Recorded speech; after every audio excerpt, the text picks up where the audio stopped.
So now it seems like it's got like a legit air leak, not just a little teeny tiny air leak. Because whenever I'm moving the saw in different positions, the RPMs are changing.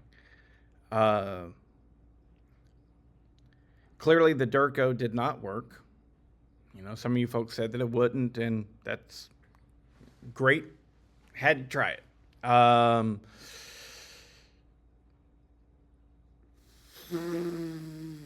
So I'd like to give it an actual apology to Chris. Chris, I hammered him pretty hard in the comments. That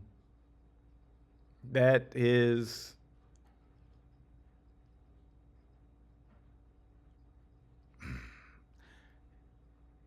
unless you've ran a YouTube channel and had people second guessing you constantly, you'll never know what it feels like.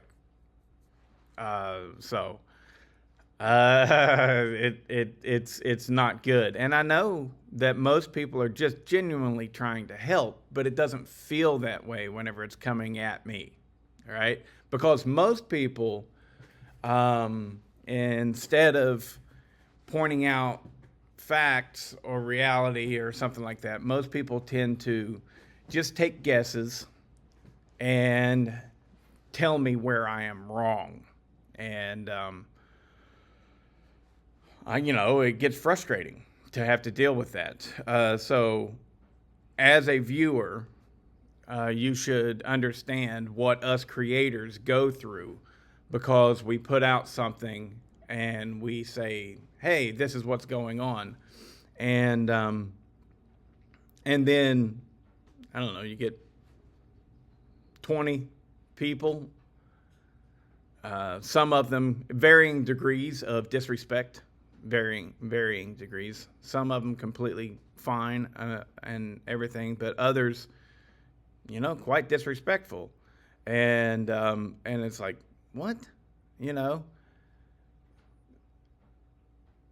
The conversations that happen online oftentimes are ugly. And anyways, with Chris was just being helpful, and I understand that. But I had a guy earlier that was a total douchebag, just spouting out things like you're an idiot type stuff. And it's like, there's no call for that.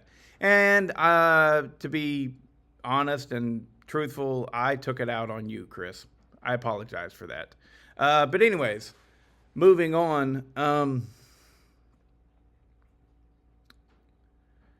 So yeah, clearly now it's time to actually do a legit vacuum test again, because it seems like maybe another air leak came about, because before, moving it around wasn't the issue. And so a lot of folks are saying that these bolts got over tightened. Now, this is the brand new setup from a 362. I know the ring inside there is missing. I know it is. It's in a baggie right over there to my right. Okay? I'm not putting it in there for this demonstration. Anyways, what you have with this boot is, for one thing, you have very soft rubber. Okay?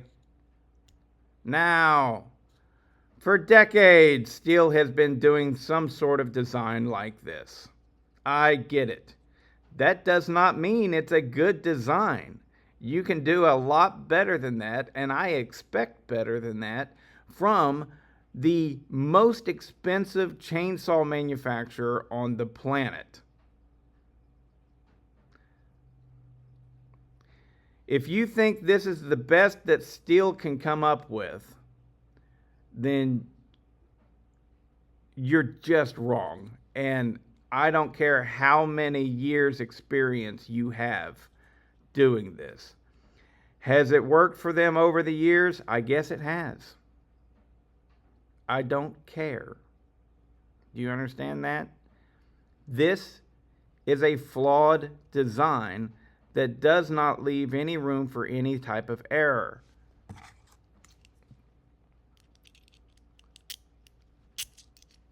Anytime anything goes sideways, that is going to fail. Most time it turns out things don't go sideways, so it's fine. But this is what I'm dealing with. All right, that spacer, that metal spacer, boy, it's hard to get this right. That metal spacer will not allow the carburetor to be over tightened. This is not the proper carburetor, but it's got the same bolt pattern, and I can easily show you. All right, here we go.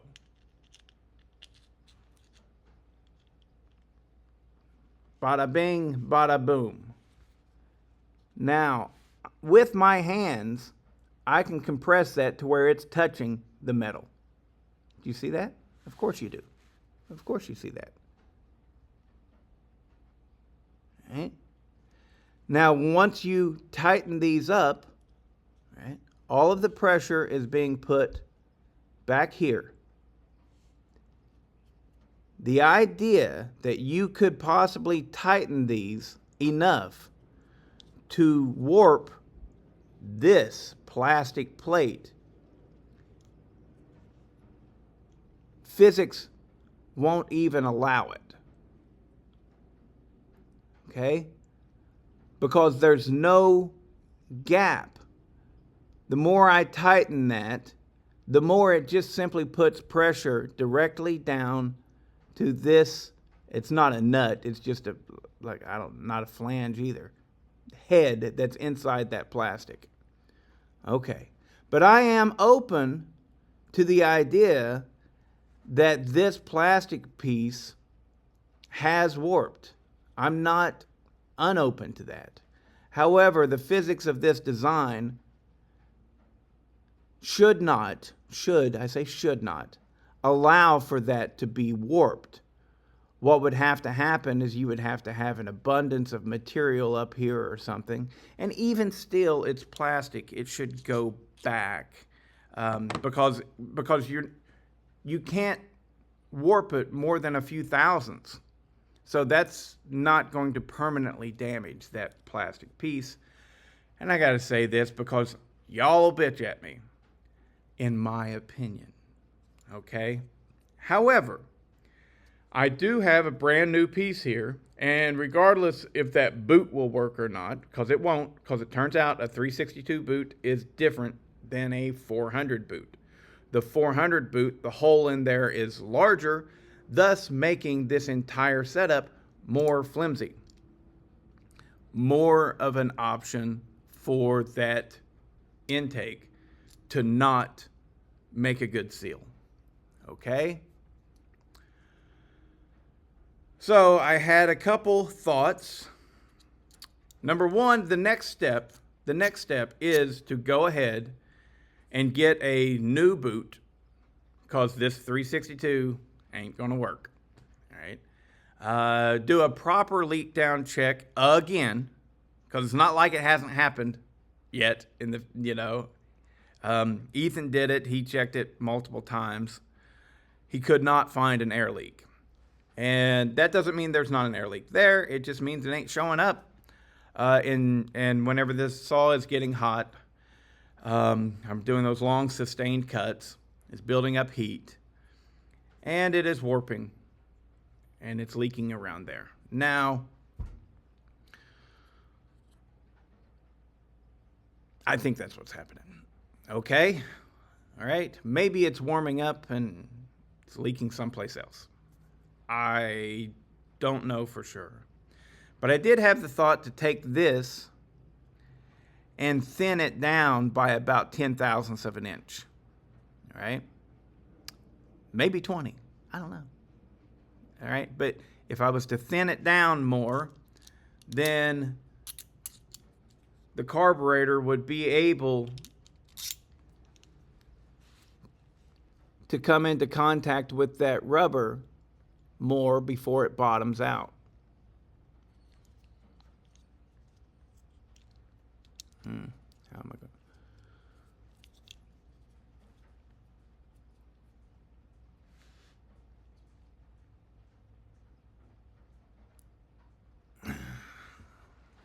That doesn't seem to be like where the problem should be coming from. However, it's coming from somewhere. But anyways, the next step, yes, is to get a new rubber boot that I can actually use. When I tear down the saw to install the new rubber boot, I do another leak check and make sure it's not leaking around the base or something like that. Because it might be, we may have a failure in the sealant that was used on the base between the cylinder and the crankcase. There might be an issue there. Also, I want to inspect that piston and stuff and see if it's gotten worn. I think that the restart issues that you saw in the video where I had to pull it another 7 or 8 times might have been because some Durco blocked the impulse, even though I tried to put a thin layer on there. That stuff goes everywhere whenever you compress it. So it could have gotten in there and it could be blocking that impulse. I know that. But we will get a new boot. We will do a proper leak down test, another one, all right? We will put it back together with the new boot and this plastic piece, because this plastic piece is from the 362 and it should work. Put it back together and give it another shot. However, I am not doing it anytime soon. This saw is causing me a lot of stress and headache, and it is going to get put to the side, and I'll deal with that later. Or there's a possibility that maybe one of you guys out there want to take it on and try and look like the hero. Hey. I'm not asking for that at all. I will not pay you anything. This will be a community project if you want to take it on. And you'll have to be a legit person. I'm not just going to send my, at this point, $1,400 saw to just anybody.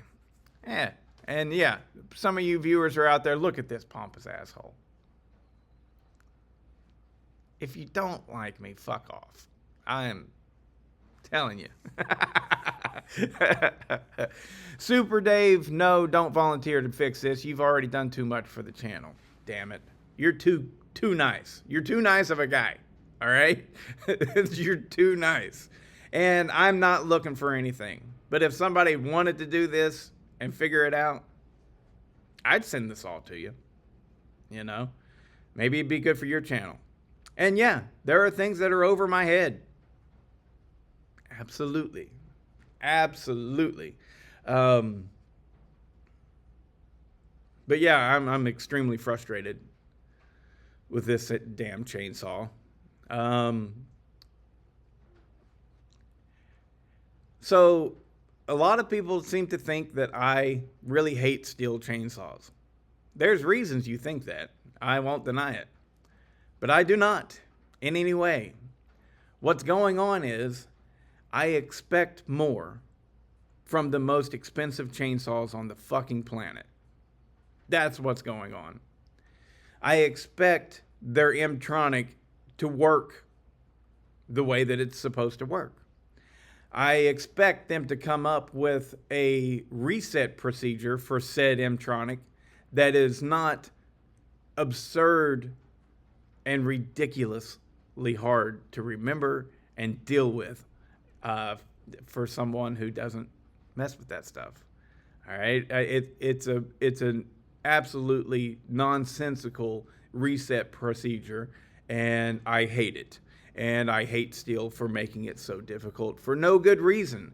It's a bullshit procedure.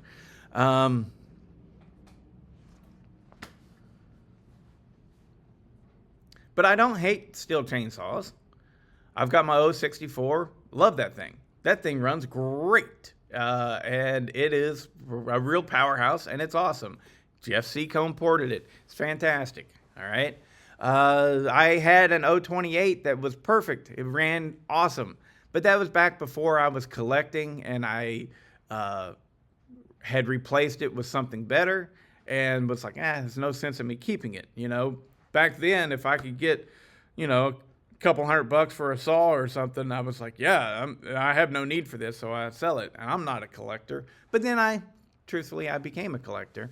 And so I would like to have that 028 Super back in my collection, because those are really great little saws.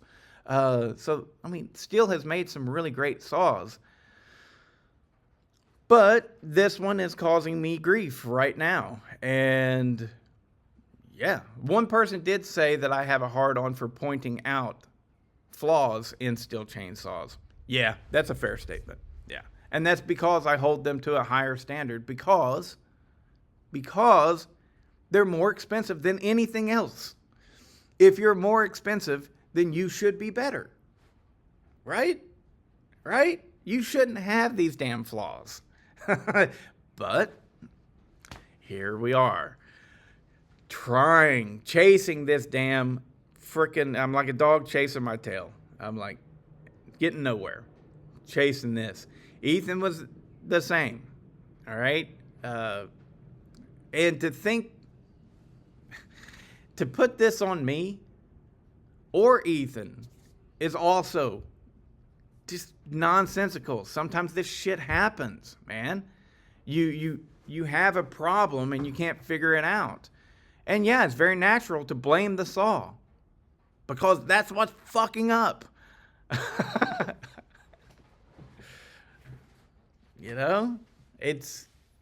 got my Poland 3750. I've been working with that thing for over 2 years and it still ain't straight. Right? Nobody bitches and complains whenever I say this is a bad design. Like the crank seals on the Poland 3750 is a bad design. They're too big. They're big. And so what that means, that leaves room for warpage. Okay? It's a bad design. The crank seals got better and lasted longer whenever they made them smaller. But nobody bucks the system on that. Nobody is like, oh, you're wrong. Those are a good design. But this right here, me pointing out the flaws in this, oh no, you can't do that, Bodie. That's a Stihl. There's no design flaw there. No, that's a design flaw. That's a design flaw. They may have limped by with it for decades, right? That doesn't mean that it's as good as it could be. That right there totally leaves room for error. And I don't like it. You can do better than that, Stihl. Anyways, yeah, so we're done with the 400 for a while. I'm going to move on to something else that I like better. And maybe come back to that in the future. I've really thought about getting some tannerite and just blowing the son of a bitch up. But then it's like, it'd get views. It'd get views like crazy, But it's a nice saw that Ethan worked hard on. I paid a lot of money for. We just got to figure out this one little issue. And, yeah. Anyways, long video. I know.